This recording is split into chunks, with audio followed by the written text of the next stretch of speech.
Vous venez d'où? Vous êtes qui et vous faites quoi? Alors, on travaille pour le Centre permanent d'initiative à l'environnement du Oui. bassin de Thau, le CPIE.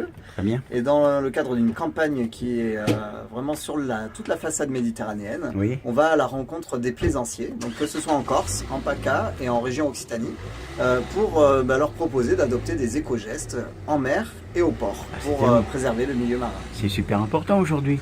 Alors oui, on se rend compte que même sur le port de Metz, hein, on a de la vie dans le port, dans la lagune de Thau, avec toutes les activités conchylicoles. On a besoin de maintenir une qualité d'eau, de baignade pour les plaisants, pour les estivants, mais également pour notre activité conchylicole.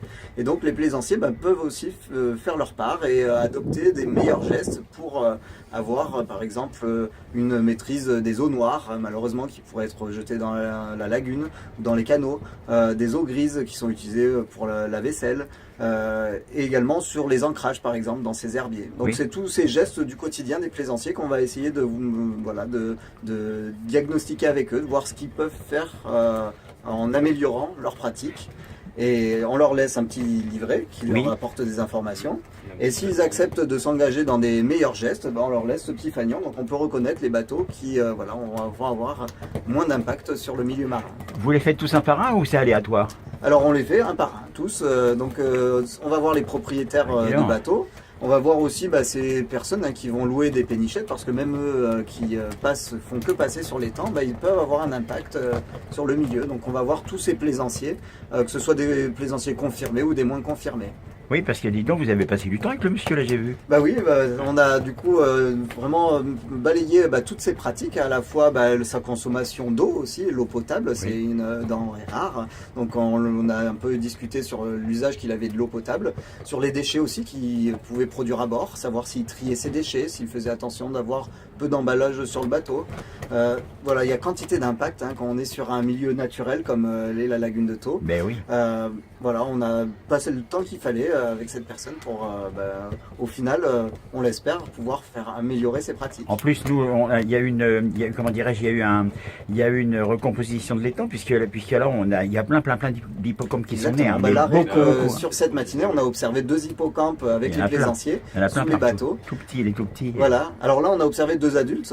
Donc, en plus, avec les plaisanciers, on peut les amener à découvrir ce milieu naturel. C'est par l'émerveillement aussi qu'on va faire changer les pratiques, que les gens se rendent compte que il y a de la vie, il y a de la beauté sous leur bateau, et que c'est une richesse qui est à préserver. Vous vous rendez compte qu'il y a des gens qui font n'importe quoi ou pas trop? Alors quand on discute avec les gens, on est vraiment en toute franchise. On n'est pas là pour être moralisateur ou pour faire donner des leçons. Donc en discutant, il y a des gens qui nous disent que ils ne trient pas encore leurs déchets, qu'ils rejettent les eaux noires alors que c'est interdit dans l'étang, c'est-à-dire tout ce qui est excréments, etc. Donc c'est en essayant de comprendre pourquoi ils ont ces gestes-là qu'on va les inciter à trouver des solutions. Et il y en a, les capitaineries s'équipent de plus en plus d'aménagements pour pouvoir trier les déchets, pour récupérer les eaux noires, pour apporter du conseil aux plaisanciers. Donc c'est par la discussion qu'on va essayer de trouver des compromis parfois avec ces personnes pour avoir une meilleure, un moins d'impact sur l'environnement. Je vais vous poser les questions à 100 balles. Vous parlez toutes les langues alors, non?